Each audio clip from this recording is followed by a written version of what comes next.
Okay, it's Berlin Briefing time. I'm Richard Walker, and today we're going to get you fully briefed on a new political party here in Germany that is a pretty unique phenomenon. The party's called the Bündnis Sahra Wagenknecht, or BSW, and it's emerged from the far left of German politics, but it's got elements of far-right policies in there. And it's gone from nothing to sharing power in some German states in just a matter of months.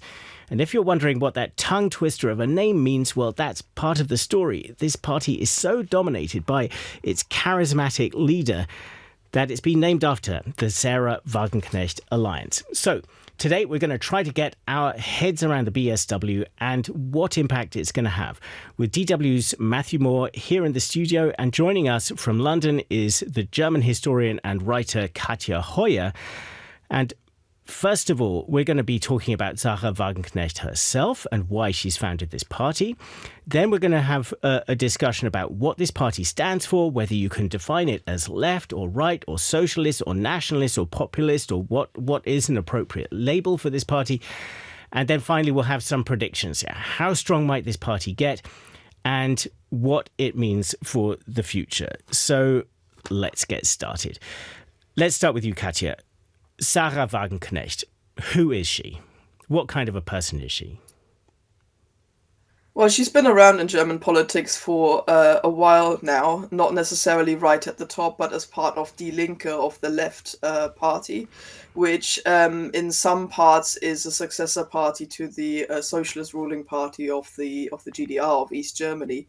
And that's basically also her background. So she was born in East Germany, grew up there as a young person, and just in the last few months of its existence, joined that ruling party, as she says, to reform it from within at a time when it was building up to the fall of the Berlin Wall, and then eventually to German reunification. So she comes from that background really, and was in some ways part of a generation that was quite disorientated by the fall of the Berlin Wall, by German reunification, and wanted to retain some of the more sort of socialist aspects of what East Germany was and how it was run. Okay, so roots very much on the left, but also on the left as the tradition was in Eastern Germany. So obviously an authoritarian communist left, really. Let's fast forward to now. Matt, I mean, you've been to a rally of this new party. You, in fact, interviewed Sahra Wagenknecht. What's she like? What kind of an impression does she give off? She's. I remember kind of starting to follow German politics, and I saw Sahra Wagenknecht from afar, and she has a certain aura about her, and so during the European elections, I went to Stuttgart to listen to her and to hear what she had to say. And it's interesting to watch her up close because she is fascinating. She's kind of icy cold, but she's developed a real rapport with people. She's got a kind of brand around her. As we know, she's a best-selling author and is on talk shows regularly. And so to see her up close, it was interesting. It reminded me a bit like, coming from the UK, it reminded me of what Nicola Sturgeon was like, a Boris Johnson, someone who kind of people want to get selfies with. I remember speaking to someone who drove 50 miles, 100 kilometres to see her and to talk to her and to get her to sign a book. So she has a certain star appeal, which for Americans who follow politics, that's quite normal that politicians have that. But that's unusual for Germany. And so she's one of these rare German politicians that has that kind of magic dust, that when you go out onto the campaign, that people want to kind of be seen with her and will queue up. And I remember it was raining, but people stayed to kind of to get their photos taken with her.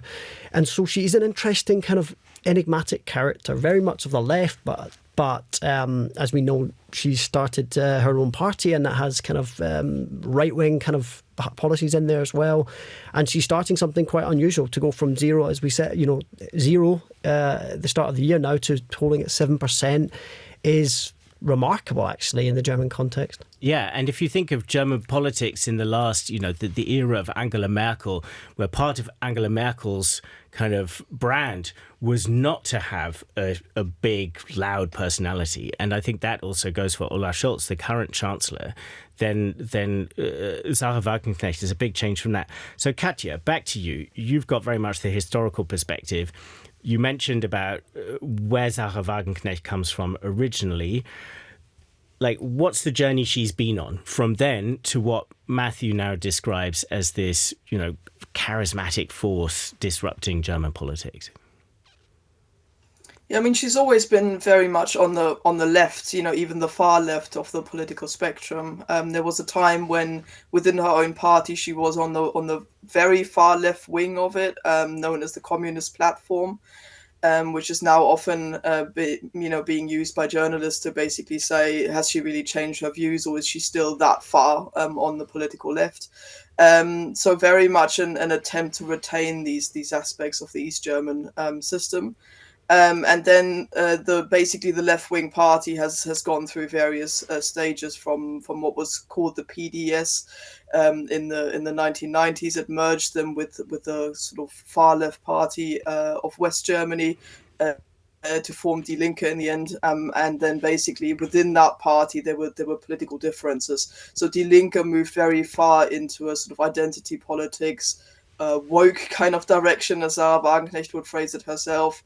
And then basically she stayed on a more old-fashioned kind of socialist manifesto, if you will, so very pro-working class, but also with nationalist sort of elements in it.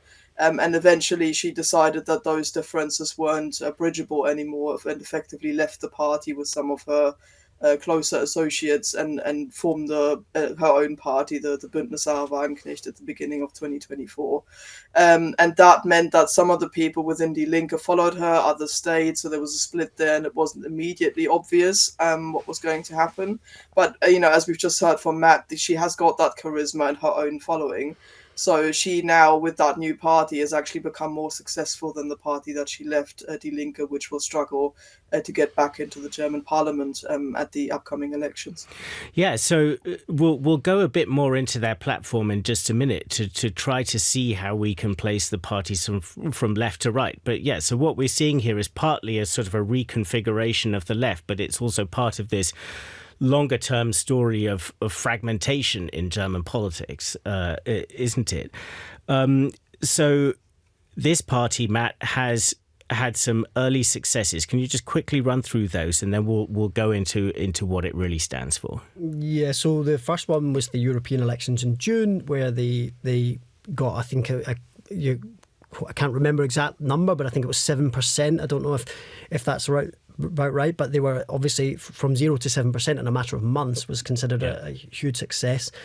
Then you had state elections in eastern Germany, Thuringia, and in Saxony and in Brandenburg, and in 2 of the 3 of those they managed to make it into the governing coalition, which is remarkable. But what still to be seen is whether they can transfer that success into the national picture, and that's why February's election will be is a big test for the party. And to see also how the party develops as it kind of gains power, because we've already seen some tensions within Sahra Wagenknecht's party at the moment, because she is the face of the party. Her name is on the party, but you see these regional tensions with people who think that they want to take it in a slightly different route. I think it's a fascinating experiment because, as Katja talked about there, that she identified a gap in the market, right? So, she felt that the left had gone too far to identity politics and kind of was not really representing as she sees it, the classic German working class. But she also saw that with the Ukraine war, that there was things where there was a party there that was no party, as she would say it, a democratic party, was saying that the policy of sending weapons to Ukraine was the right one. Okay, so let's dig into that in just a minute. But I've got a soundbite from Sahra Wagenknecht. It would be good for everyone to hear her voice as well. So just to kind of dig a bit more into this. So just to give you a bit of background. So this soundbite is from Sahra Wagenknecht's own YouTube channel, which, again, a measure of her popularity. She has 675,000 followers on her own YouTube channel. And there's a video that she put up recently, people who are interested can watch this, where she is asked to talk about Google searches of her. So there was Google searches like, what does Sahra Wagenknecht think about this? What does she think about that? So you can see a little bit of a kind of a personality cult building, kind of even going into the idea of this video.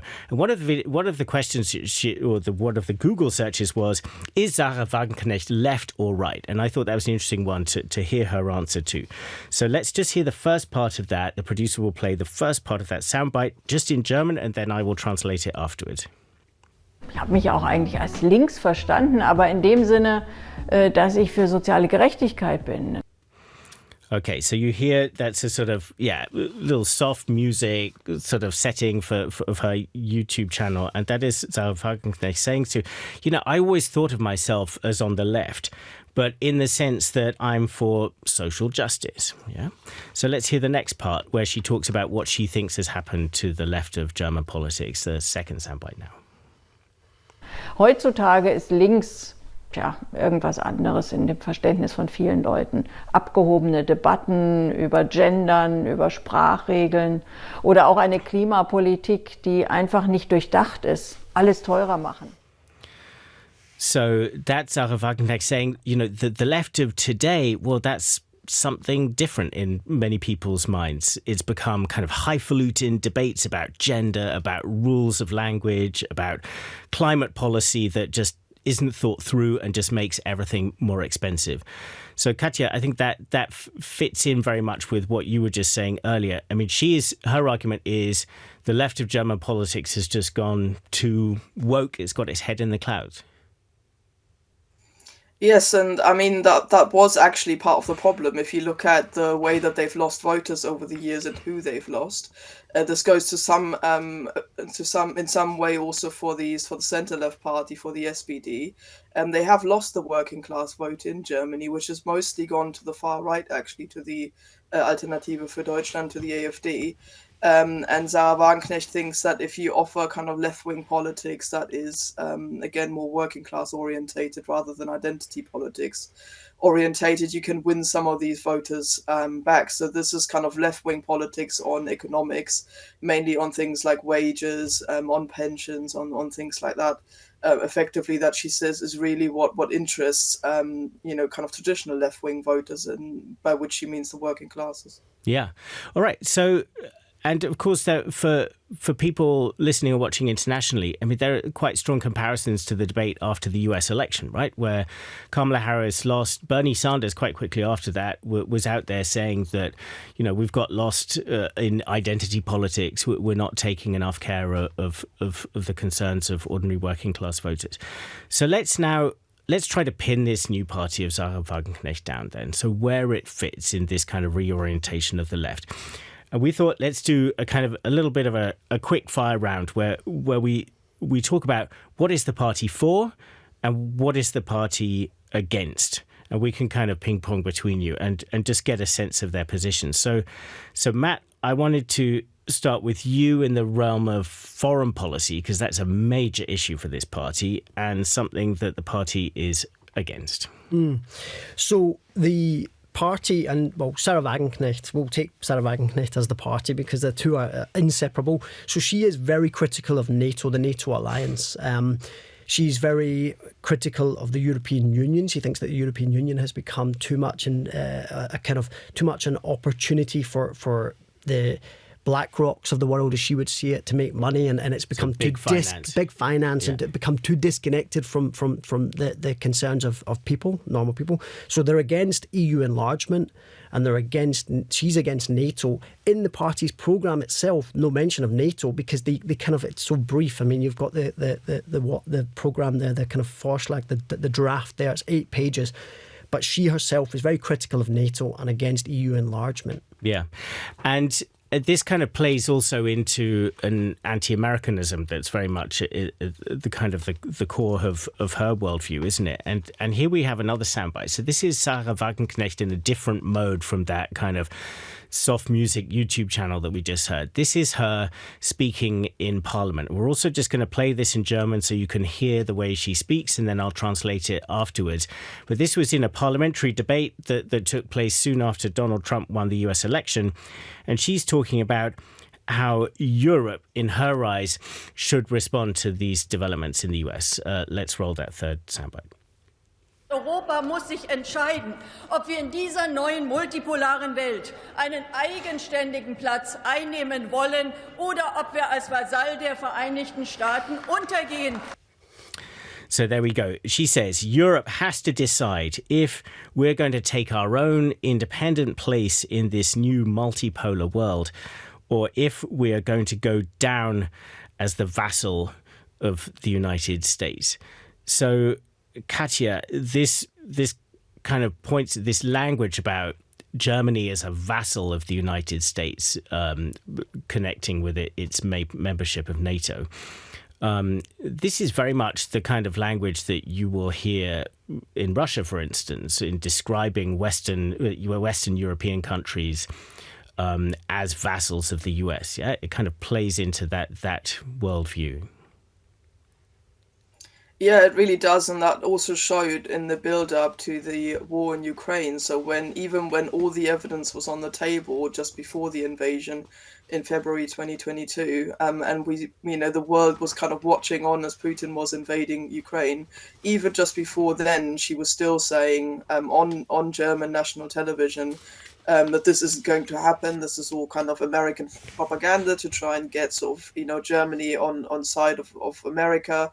And why would Putin even invade Ukraine? This isn't real. And then it actually happened, kind of the next day, really.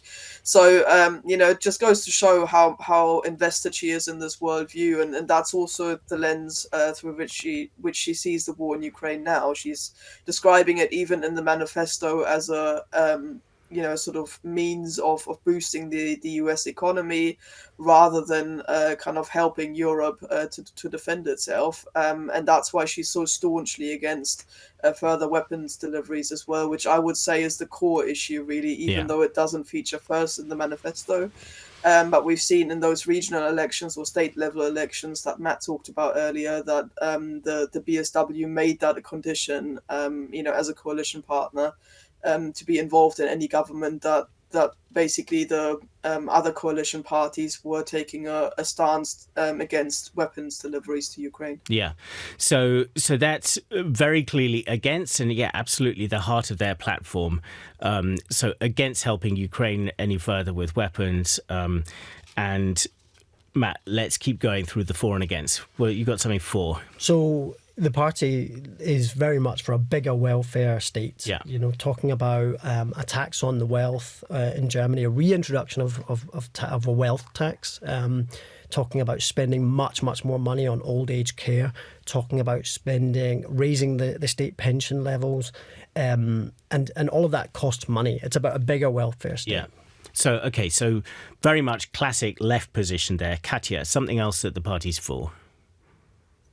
Yeah, to stay maybe with the domestic politics as well, they say they want to go back to what they consider Germany's successful industrial model of the late 20th century. And that's an interesting one. So this really plays into the nostalgia that just after reunification, things were going okay, Germany was doing well, and there was something to be proud of. And that's kind of the car industry, the sort of classic aspects of the German economic model, importing cheap raw materials from Russia and China, making expensive industrial goods out of it and selling them on. Yeah. That model has come unraveled for various reasons, and they basically want to restore that. It doesn't go into a lot of detail as to how, because really the problem is that it doesn't fit into the 21st century world anymore.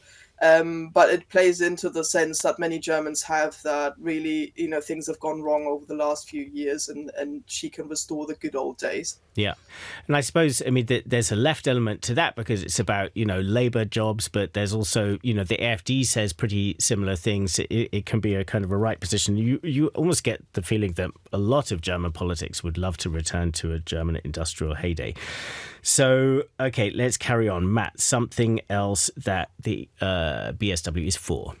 So one of the things in the very, very small manifesto that they've delivered so far is about extending rent freezes and a rent cap nationwide. Mm-hmm. And now this is a policy which is in certain parts of Germany already in existence. In Berlin, we have a rent cap, and what it means is essentially that the rents can't be increased beyond the kind of an average in the city, especially where the the housing is short. And so their policy is to have that as nationwide where there's a shortage for housing. Yeah. Quite a left-wing, Yeah. you would say, policy. Yeah. I mean, a significant intervention in the market, certainly. Yeah. So the sort of policy that parties of the right would classically be very much against. Okay, Katja, another thing that they're for.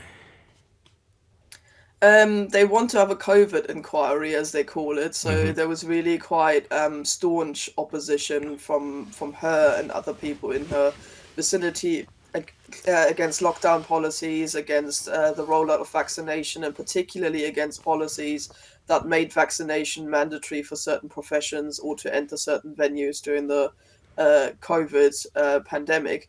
So what they basically want is a Bundestag, a parliamentary inquiry into this, and then depending on the outcome of that, basically compensation for what they deem to be kind of health damages to people who were vaccinated. So they really play into a kind of sense of fear that was around in Germany at the time about these vaccinations and about lockdown itself.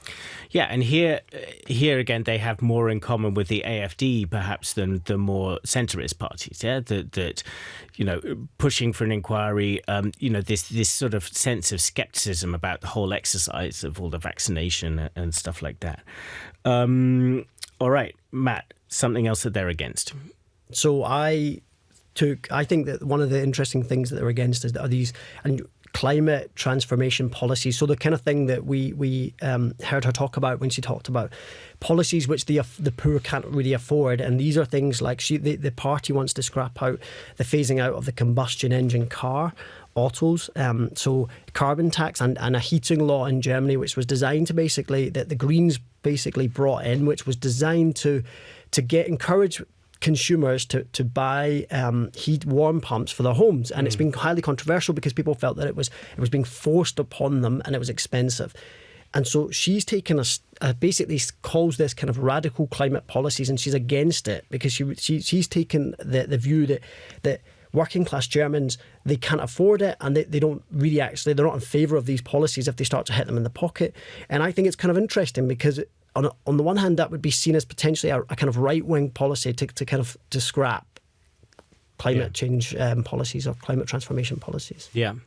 Okay. And then, Katja, I think we've got one more thing that they're against, but it's a big one, right? Yeah, it's absolutely a big one for most German voters. According to the polls, is the biggest issue at the moment, and that's immigration. So she's very much against what she calls uncontrolled migration. So this is basically refugees or asylum seekers coming to Germany in large numbers. She says that this is no longer affordable and it's turning working class people against other social policies. So, for example, kind of unemployment benefits, because a lot of them go to people, I think it's half now actually, the last statistics that I saw, half of benefits, basically payments, go to people without a German passport. And she is saying that this basically erodes people's belief in the welfare state. It's also, in terms of resourcing, no longer sustainable. So she wants asylum seekers to be processed, or their claims to be processed, outside of the EU. And to make it illegal to come to Germany if you've already traveled through a safe state, which is pretty much anyone arriving, since Germany is largely a landlocked country. So very, very sort of right-wing policies on immigration. Again, with the view towards this being so unpopular with the German working class. Yeah. Okay, so we've been through a bunch now, for and against. And so I've been trying to note down, okay, how do we place this party then? Left or right or something else. So if we go through, so we had the NATO, so anti-NATO, which would be a classically pretty sort of far left position, but with some elements of far right, because AfD are also very critical of NATO. Against supporting Ukraine with weapons, well, that is also the centrist parties are all for that. So it's really the flanks of the far left and the far right that are against. Bigger welfare state, definitely a left-wing policy. Returning to the old industrial model, maybe a bit of a split, left-right. Rent freeze, rent cap, definitely left. COVID inquiry, kind of more the fringe parties. Climate transformation, definitely more of a further to the right position. And on migration, also more of a right position. I mean, yeah, no wonder people struggle to place this party, right? It's kind of it's all over. I mean, Katja, where do you land? Is it kind of just anti-system or populist, or what words would you describe this party with? Well, some people have used the label left-wing conservatism, which I think probably works, since she's trying to conserve really an old order that many people feel is crumbling or has already crumbled. And this is harking back really to the 20th century type world that she grew up in, and most of her voters grew up in. So she's conserving something there, or trying to conserve something there, but then adding a very left-wing sort of stance towards it. She doesn't want to preserve, say, the Federal Republic West Germany of the 1950s or 60s, which was very pro-American and very much looking towards this, what Germans call Westbindung, so the binding of Germany to the West.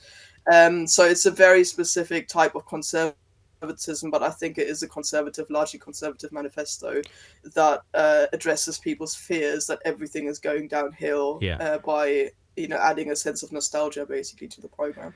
And Matt, I mean, just from your experience talking to people, for instance, at that rally that you mentioned earlier, like, who is drawn to this? Who are those people? Yeah, that was what was really striking for me, was because I spoke to people who were in their 20s, early 20s, who maybe who saw clips of her on social media and found her just really echoing how they feel about the world. And then you also bumped into people who may have voted for the Green Party 10, 15 years ago, but felt that the Greens had become too pro-NATO, too pro sending weapons to Ukraine, that they looked around the political spectrum and they thought, there's no party that really reflects my views, which is that I'm left-wing, kind of social justice, but I don't want to send weapons to Ukraine. So there's no one there for me. So this Bündnis Sahra Wagenknecht really filled that void in the offer. So it's a mix, I would say. But also you look at, when you stand back and you look at in the recent state elections, Richard, of where the BSW is getting their votes, they're getting most of their votes from the left, but they're also getting votes from the SPD, from the Social Democrats, from the Christian Democrats, from even the AfD. So they're getting it from all over, and I think it's that mix, it's that kind of really complicated mix that we've just discussed that is appealing to people. Is that it's left wing on some issues, it's kind of tight on immigration. So it's that mix that is working for the party at the moment. And Katja, I mean, you hail from, you were born in, if I remember rightly, so 80s East Germany, so before the wall fell, but you were a child. But you have friends and family in Eastern Germany. The AfD and the BSW are more popular in Eastern Germany than they are in Western Germany. How would you differentiate between the people who are going to the AfD from the East and the people who are going to the BSW? What are the how would you kind of draw a difference between them? Well, I would say what draws from basically why both of these parties draw voters in the East is because they tend to be politically more nimble, let's put it like that, more mobile, in the sense that they aren't as tightly bound to political parties. They haven't gone through generations of SPD voters, say, and say, okay, this is what I'm going to do myself. So I think they're always a bit of a weather vane, or like a sort of canary in the coal mine when it comes to the political climate in Germany in the East. So you get basically both of these parties being quite strong there. I think what often differentiates them is the degree of nationalism. So I've heard from people who agree with a lot of Sahra Wagenknecht's policies that, for instance, they can't live with the fact that she's so pro-Russian in their views, that she would basically sell out German interests in that way, and those people have often then stuck with the AfD, which is also more looking towards Russia, but maybe not quite as stridently on the kind of economic and ideological front, kind of anti-American in that sense. So I think that's one of the differences. And then I think it's also how strongly you feel about the core issues of the party. So if Ukraine's your biggest issue and you worry about the war and you want it to end and you don't really care about how much territory Ukraine has to give up to do that, then the BSW tends to be your port of call, because it's Sahra Wagenknecht's own main issue is what she would view as pacifism, but what many people kind of view as a pro-Russian policy. If immigration is your main thing and you want that solved as quickly as possible, then the AfD tends to be your first port of call, because that is their main kind of core issue, and that I think is the main distinguishing factor in the East as it is elsewhere, I think, as well. Yeah, so that you can sort of see them both as kind of disruptor, anti-system parties. They have that in common, but their policy programs are probably, that's the decider whether one person would flip for one or the other, somebody who's really upset with the current situation in Germany. Okay, let's get to our last little round of predictions. Of course, the biggest prediction we have to think about is in just a few weeks' time, there's this election, national election coming up, which is earlier than planned because of the collapse of the government. Matt, what's the polling say at the moment? Where does BSW stand? So as of, I think, the 30th of December, so the last poll that I saw, it was around 7%, which means that it gets into the German Bundestag, the German parliament, and that's a pretty reasonable result, I would say, for a party that started from nothing in January. And just to stress there, so that means it's over this threshold of 5%. So any party that wants to get into parliament needs to get 5% nationally, or there's a sort of asterisk, they need to get some directly elected members of parliament. So, and 7%, I mean, it doesn't sound like so much, does it? But in the German system of political fragmentation, that still can make a party of pretty significant voice, right?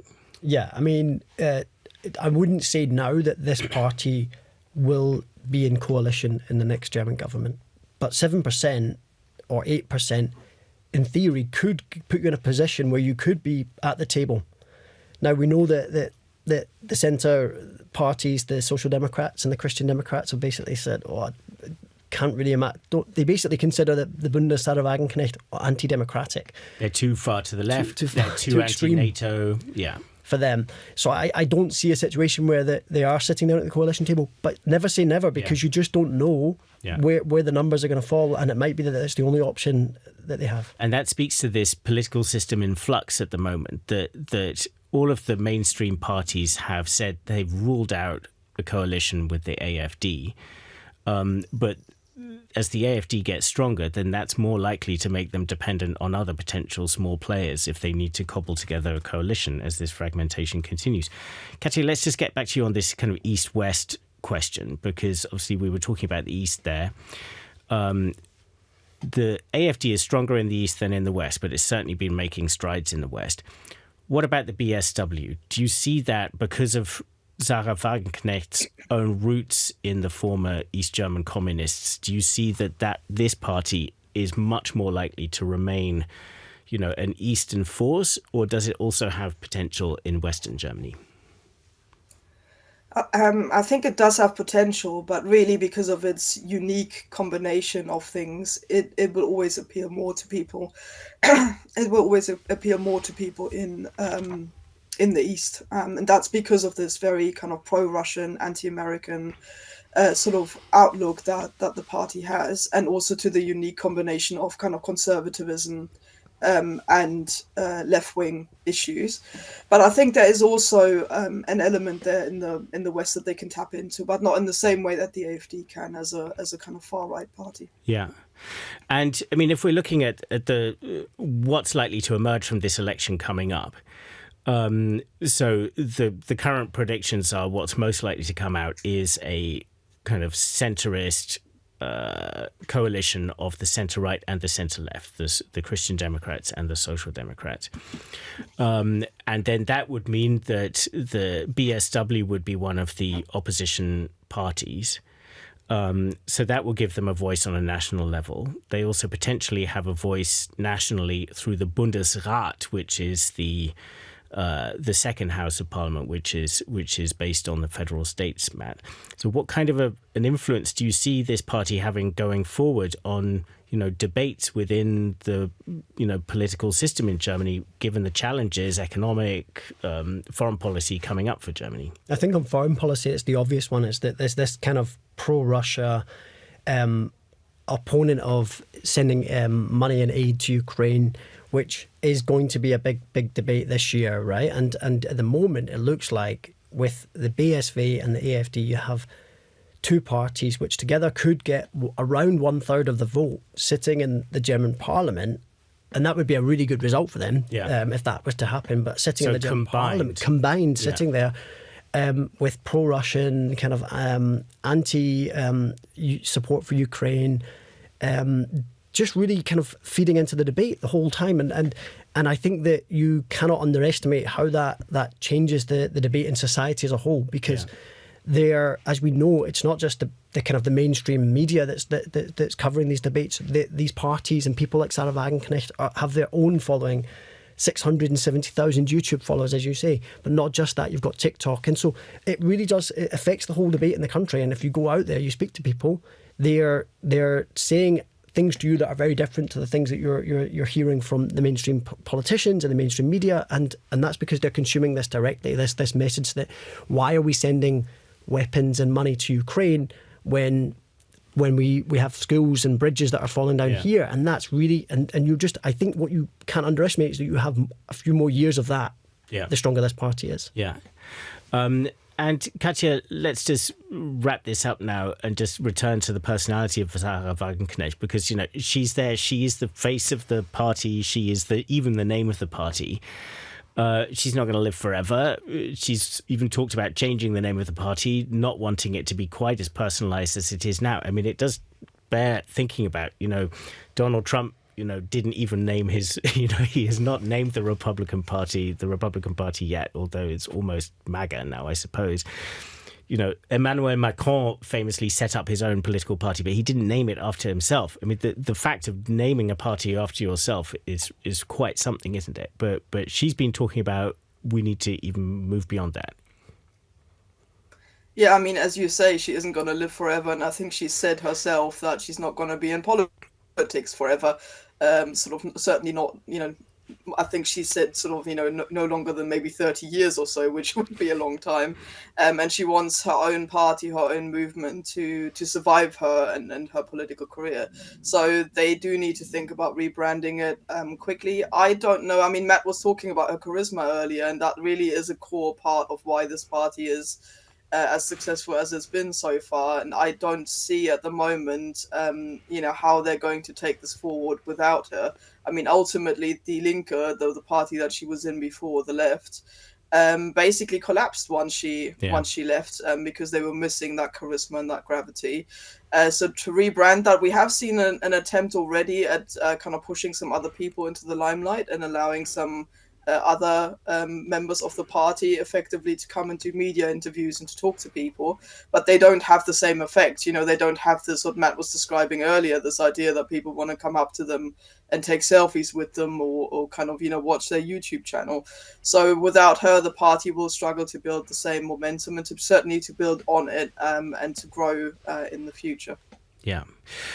Okay. Well, thanks to you both very much for that briefing on the Bündnis Sahra Wagenknecht, a really fascinating party and an example of the reconfiguring that's going on in so many Western democracies right now. So, yeah, that wraps up this episode of Berlin Briefing. Thank you very much for listening on any podcast provider. Thank you very much for watching if you're watching on YouTube. And I want to also let you know that we have a newsletter, a long-running newsletter called Berlin Briefing as well. You can find it on dw.com/Berlin Briefing. Check that out. That's a fantastic roundup of the week's events in Berlin and Germany. But for now, I'm Richard Walker. Thanks very much to Matt. Thanks to Katja, and see you next time.